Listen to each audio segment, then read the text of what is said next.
Monstros abissais comandam o mundo, criaturas das trevas que se escondem sob formas humanas, mas que na verdade são literalmente demoníacas. A revelação de todos os Gorosei Egghead é um marco histórico para o mangá.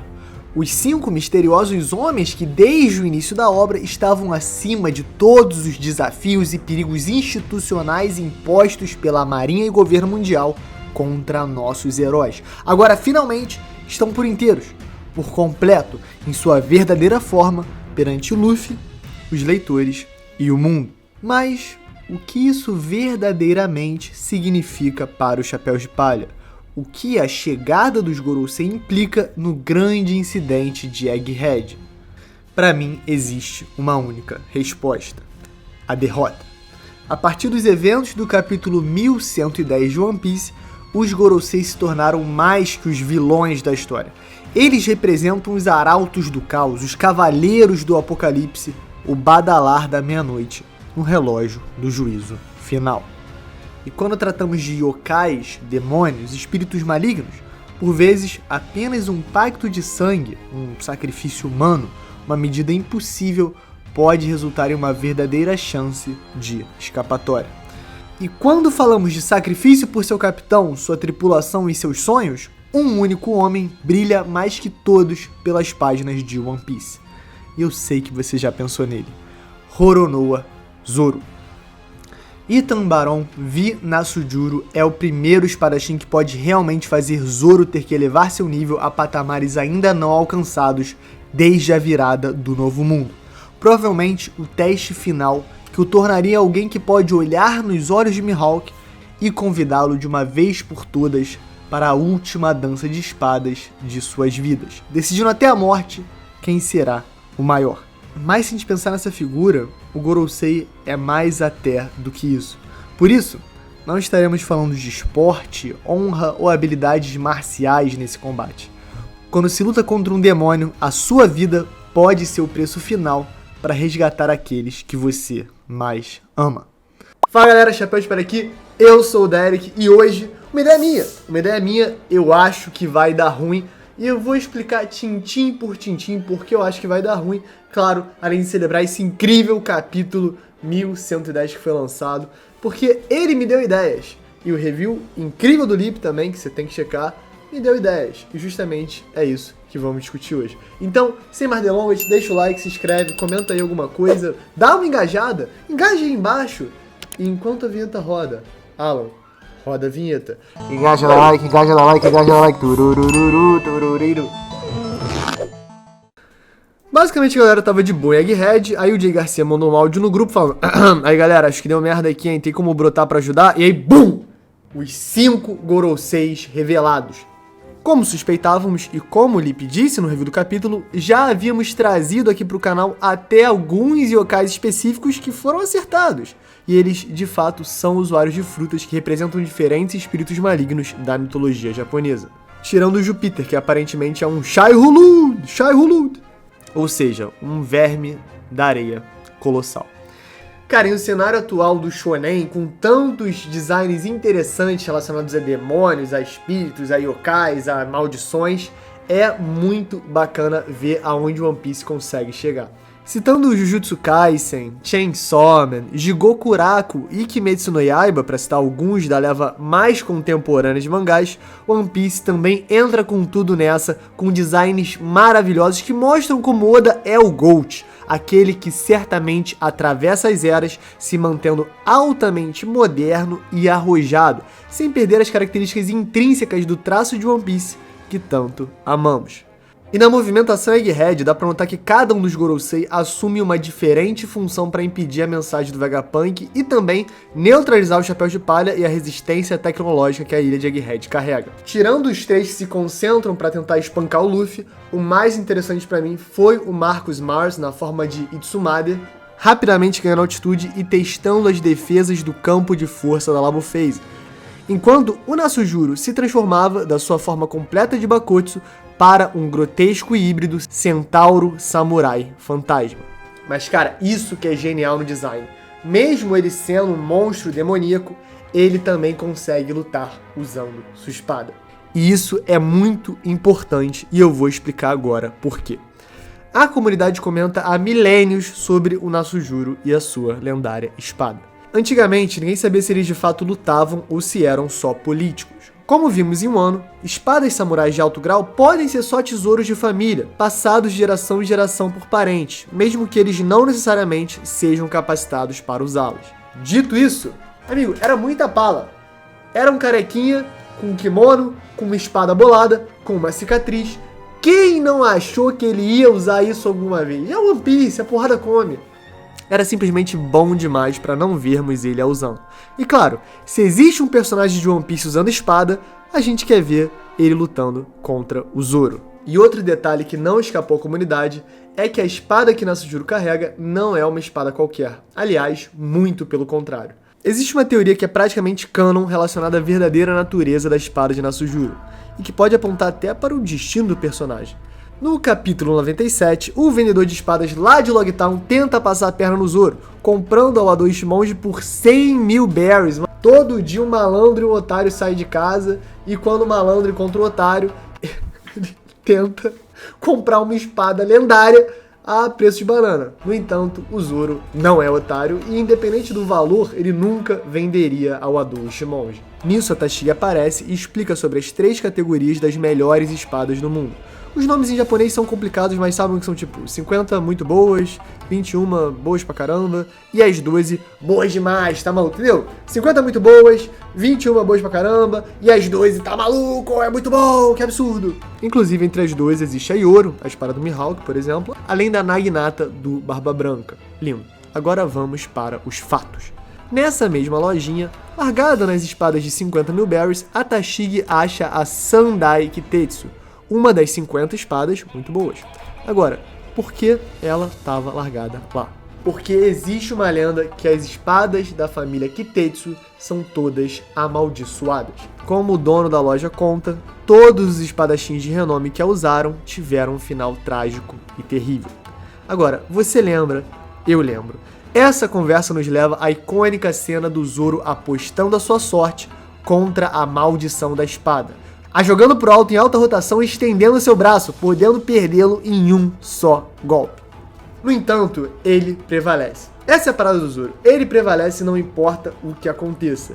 E é até interessante porque no último capítulo o Oda usou assim um callback, né? Fez uma referência a esse momento quando a Emma saiu voando e aí o Zoro pegou ela no momento exato para finalizar o Rob Lute com um golpe só. E ainda nesse âmbito temos outras 2 espadas da família Kitetsu, inclusive uma delas que nós vimos em Wano. A Nidai Kitetsu é uma das 21 espadas boas pra caramba, e nós a vimos pela primeira vez no capítulo 912, já que ela estava em posse do Tenguyama Hitetsu, identidade secreta do ex-shogun de Wano, Kozuki Sukiyaki.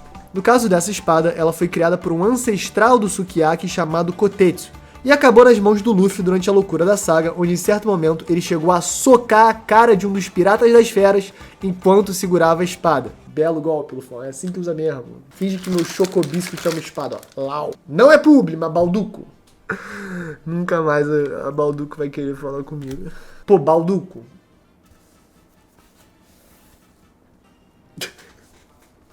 Tudo doente. Vamos lá, foco no vídeo. Tá. Então a gente tem a Sandai, né, de 3, temos a Nidai, de 2, mas e a Shodai, de 1? Uma das espadas lendárias que tá nas 12, boa demais, tá maluco? São as 12 lendárias, ou as Amono, as bravas. Aonde tá essa espada? Pois é, tá nas mãos de Sant Itanbaron V Nasujuro, o carequinha do Gorosei. Como vemos, tanto o design da Sandai quanto da Nidai é bem consistente, com os detalhes da guarda, do pomo e também do meio do cabo sendo bem parecidos. E elas encaixam perfeitamente na espada que o Gorosei carrega. Sim, Nasujuro porta a Shodai Kitetsu, a espada original da maldição. Agora, é aquele caso, né? O veneno fora da validade mata mais ou mata menos? Ou seja, se tu já é um demônio, yokai, amaldiçoador, obsessor, e aí tu usa uma espada amaldiçoada, tu tá mais amaldiçoado? Menos? Cancela? Menos com menos dá mais? Não sei. Agora, veneno fora da validade mata menos.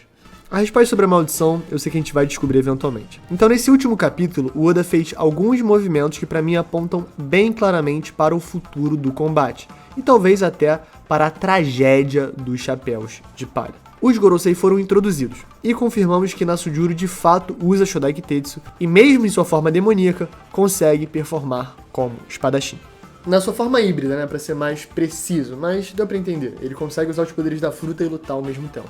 Coincidentemente, depois de alguns bons capítulos, o Zoro conseguiu derrotar o Rob Lute e ficou livre para o próximo combate. Ou seja, Zoro versus Nasujuro confirmado. E aí você sabe o que vai acontecer? Eu acho que o Zoro vai perder. Mas calma, eu vou explicar. One Piece vive de referências e eventos cíclicos. Sagas futuras lembram sagas passadas, seja estruturalmente, por participação de determinados personagens, pela reedição de certos eventos ou pela própria estrutura cronológica dos fatos. Egghead, por exemplo, conta com muitas similaridades ao arco de Sabaody, e é algo que vem sendo comentado há tempos. O último capítulo fez uma referência direta a Little Garden, com Luffy sendo comido por uma cobrona e aí chegando os dois gigantes para cortar a cabeça. Só que no caso foi um Charlotte, foi o Júpiter, pô. O verme da areia. E com isso em mente, vamos pensar um pouco no papel do Zoro durante a obra, mais específico agora na primeira metade da Grande Rota. Ele sempre assumiu tarefas maiores do que seu próprio nível de poder esperado. E eu não tô falando dos confrontos diretos que são difíceis, mas que esperamos que ele ganhe, por exemplo, contra o Mr. One em Alabasta. Na verdade, eu tô falando como diversas vezes o Zoro encara o chefão final de um arco, dá tudo de si, mas simplesmente ainda não é capaz de superá-lo. Por exemplo, quando ele toma a facada do Bug, bota aí na tela, ele tomando bola do Bug. Ele rodou pro Yonkou, porra, normal perder pra Yonkou. Assim, tô zoando, esse exemplo até que serve, mas não é o melhor exemplo. Vou dar exemplos melhores. Muito melhor é Zoro versus Enel. É um matchup impossível. A essa altura o Zoro não sabe usar o Haki e o Enel é feito de eletricidade, que por sinal é letal e é muito bem conduzido pelo metal das espadas do Zoro, como ele dolorosamente descobre durante o confronto. Então ele tenta, ele falha, ele se levanta novamente e ele vence. Isso é Zoro. Outro exemplo icônico disso é contra o Kuma em Thriller Bark, quando mesmo depois de completamente derrotado e exausto, ele ainda confronta o então Shibukai e chega a dar uns golpes bolados, apesar de hoje compreendermos que ele estava muito abaixo do verdadeiro nível de Bartolomeu Kuma. Mesmo assim, recai sobre os ombros de Zoro o papel de tentar enfrentar um oponente muito além da sua capacidade para ganhar tempo e tentar resgatar o seu bando. Mas aí, depois do Novo Mundo, existe uma certa mudança. Depois de treinar por 2 anos sob a tutela do maior espadachim de todos, Zoro ficou marrento. Chegou quebrando o barco e, pelo menos até o ano, o Zoro parecia imparável, invicto, vitorioso, uma besta enjaulada cheia de ódio, tirando contra os Yeti Cool Brothers. Alan, por favor, bota aí na tela como o Zoro ficou depois de enfrentar os Yeti Cool. Ele não enfrentou, né? Ele foi emboscado. É meme, calma, é meme. Eu sei que os fãs do Zoro amam um humor sofisticado como o meu. Tu só não é engraçado. Eu sei.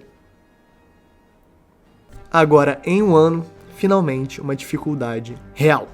E pra isso, precisou juntar 2 Yonkous pra dar o golpe mais forte da obra, que foi um golpe de Yonkous combinados, porque já é um golpe roubado, com 2 Yonkous é mais roubado ainda, e não são 2 Yonkous que não são conhecidos pela sua força física. É literalmente a Big Mom e o Kaido, que são muito conhecidos pela sua força física. Um ataque combinado que tranquilamente mataria 95% dos personagens da obra por baixo, tá? Por baixo. Dito isso, ele tancou. Mais um exemplo do Zoro indo além do que se acreditava ser possível dele. Zoro estava no nível comandante de Yonkou àquela altura. Ninguém imaginava que tamanho feito fosse algo realista. No entanto, para proteger seu capitão e seus aliados, o Zoro foi lá e fez. Claro, isso desencadeou depois na luta contra o King, que tematicamente é impregnada pelo fato de que o Zoro está completamente drenado, lutando à base de honra, glória e drogas, tentando suportar a dor para finalizar o duelo e vencer. É importante notar que não foi uma luta tipicamente justa entre espadachins. E algo que agrega essa mensagem é como o King luta sujo, usando qualquer tipo de artifício que conseguir para eliminar o seu oponente. O que chega a ser até admirável de certa maneira, mas extremamente desleal e antitético à conduta de espadachim do Zoro. Mesmo assim, ele ganha. Zoro ganha, e depois ele ganha mais um pouco. E aí é que tá. O Zoro não perdeu ainda desde a virada do Novo Mundo.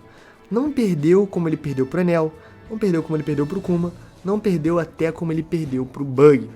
Claro, dá pra fazer um argumento que ele perdeu pra Big Mom e pro Kaido, mas na minha opinião, isso não teve nenhum efeito prático pro Zoro, além da exaustão dele pelo resto do arco. E por que eu tô argumentando isso? Me responde uma coisa. Dá pra dizer que ele perdeu se depois de tancar esse golpe ele ainda deslanchou um ataque absurdo com o Haki do Rei no Kaido que despertou todos os gatilhos do homem relacionados ao Oden e ainda o condecorou com uma bela cicatriz? Dá pra dizer que ele perdeu se logo depois disso ele caiu no chão imóvel, mas ele tomou um remédio bolado, levantou e derrotou o segundo personagem mais forte de todos os Piratas das Feras? Dá pra dizer que o Zoro perdeu? O Zoro foi mais derrotado pelos Yetico Brothers do que pelo Kaido e Big Mom juntos. E só pra deixar claro, estou citando os fatos que aconteceram em um ano. Não estou argumentando que o Zoro ganharia da combinação de Big Mom e Kaido. Por favor, né? Somos alta cúpula de One Piece, não precisamos desse tipo de argumento. E assim, galgando até o título de melhor espadachim, ele encontra o adversário perfeito. Um espadachim que carrega a espada original da maldição. Alguém que parece trajar como os costumes de um ano ditam. Alguém antigo, poderoso, demoníaco. Um verdadeiro vilão que o Zoro possa sentar a porrada sem grandes dilemas morais. Mas se acabamos de ver ele derrotar Rob Lute com certa dificuldade, como ele vai lutar contra Nasujuro? Só para botar em perspectiva na escala, o Rob Lute tá abaixo de Almirante. Acho que não tem como discutir isso. E o Almirante Kizaru sofre um leve bullying do Jay Garcia. E eu acho que o Jay Garcia, por ser o número 5, não é o mais forte dos Gorosei. Até por isso ele foi o primeiro a ser introduzido, o primeiro a revelar sua forma e o primeiro a entrar em combate. E a gente sabe, pela regra dos animes, quanto mais demora, mais poderoso é. Um beijo pra Rainha Kaguya. Eu acredito que essa altura vale tudo. Pensando no macro, da posição do Chapéu de Palha Egghead e seus objetivos, faz muito sentido que o Zoro perca agora. Eu vou explicar, eu sei quem são, o Zoro perdeu. Mas eu vou explicar. Temos os 5 Goroseis em sua primeira aparição em sua forma demoníaca. A gente sabe que é um clichê clássico de anime, que claro, One Piece não é inocente, não se esquiva, mas a primeira aparição do vilão geralmente é a mais assustadora. É a que mostra como seu nível de poder é diferenciado, como ele é um obstáculo digno, quiçá gigantesco e impossível, improvável, que vai precisar de muito esforço para ser superado pelos protagonistas. As introduções dos vilões são vitais, porque elas constroem um mito que precisa ser quebrado com muito esforço para que nós torçamos pelos protagonistas. Esse hype criado é vital, porque quando o Luffy vence do Kaido, cara, a gente sabe como é difícil vencer do Kaido, porque o Kaido é forte pra cacete. Então, entre o capítulo 1049 e o capítulo 932, se eu não me engano, que é quando ele começa a tomar a primeira porrada do Kaido, tem muito crescimento, muita evolução, e o mito do Kaido se constrói a um ponto que quando ele tá no final a gente tá, caralho, vamos, ganhamos do Kaido, porra! Se no primeiro combate o Luffy vencesse do Kaido, como é que ia ficar? Então, acho que justamente é isso. Os Gorosei estão no seu momento mais perigoso, porque é o início, é a sua introdução. E justamente por isso, faz sentido com que esse seja o primeiro espadachim desde o Mihawk a realmente causar muitos problemas para o Zoro em combate e possivelmente até derrotá-lo. Ah, vai matar o Zoro! Não vai matar o Zoro. Mas eu consigo perfeitamente imaginar o Zoro se sacrificando para proteger seu capitão, para tornar possível que os Chapéus de Palha escapem e no processo tome um dano que realmente o deixe fora de combate. A intenção do que eu tô falando não é ir nos detalhes, nas minúcias, o Zoro vai ficar pra trás, o Zoro vai junto com o barco, o Zoro vai estar sem braço, o Zoro vai estar... Não, óbvio que não é isso. Brincadeira, tá? O Zoro não vai estar sem braço nunca. Eu só tô querendo deixar claro que eu tô olhando para o macro, dos eventos que eu acho que vão acontecer. Tem detalhes, tem nuances envolvendo o Zoro ficar pra trás em Egghead, ou o Zoro escapar de outra maneira, ou o Zoro ser resgatado por outra pessoa, enfim. Tudo isso pode acontecer, mas eu acho que o importante é citar que vai ter um embate entre Zoro e Nasujuro, e o Zoro não vai sair vitorioso. Na verdade, ele vai sair no pior estado que ele esteve desde o encontro com Kuma em Thriller Bark. Justamente como ele estava em Sabaori, que é um arco que tem tantos paralelos a Egghead, depois de absorver todo o dano do Luffy em Thriller Bark. Se o Oda colocasse Nasujuro para derrotar o Zoro agora, isso poderia ser quente por vários motivos. Faria com que o Zoro tivesse um novo patamar claro a superar, e que vai ser necessário, porque os Goroseis são literalmente os demônios que controlam o mundo e querem matar o Luffy e impedir que eles alcancem o One Piece. Também tornaria os anciões ainda mais temíveis e formidáveis. Se estamos falando de um personagem que derrotou o Zoro na arte da espada, esse personagem tem um nível de poder surreal. Além disso, acho que faria bem pro personagem. Faria com que o Zoro de fato pudesse sofrer as consequências de uma derrota. Reflexão, treino, admiração. Acredito que seria um prato cheio pro Oda trabalhar alguns aspectos psicológicos do Zoro que não conseguimos enxergar tanto durante o Novo Mundo, justamente porque ele raramente está em dificuldade. E ainda temos o que a luta em si pode trazer para o mangá. Talvez compreenderíamos mais o passado de um dos Goroseis, suas conexões com o Wano, como o Zoro se sente sobre isso, o que ele pode talvez ensinar para o Zoro sobre espadas. Gente, não podemos esquecer, estamos falando de alguém que talvez viveu a época do Ryuma, dos dragões, do reino antigo, além de ser um demônio. Vi Nasujuro é um espadachim imortal, lendário. Então me diz, faz sentido? Eu tô completamente maluco? Meus argumentos foram bons? Meus argumentos foram ruins? Comenta pra mim. Se tivesse Zoro versus Nasujuro, tu acha que o Zoro amassaria o Nasujuro? Como seria esse combate? Cara, comenta, engaja.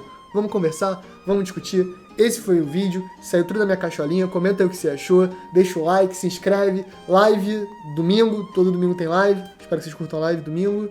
E é isso, galera. É nóis e valeu, valeu, valeu.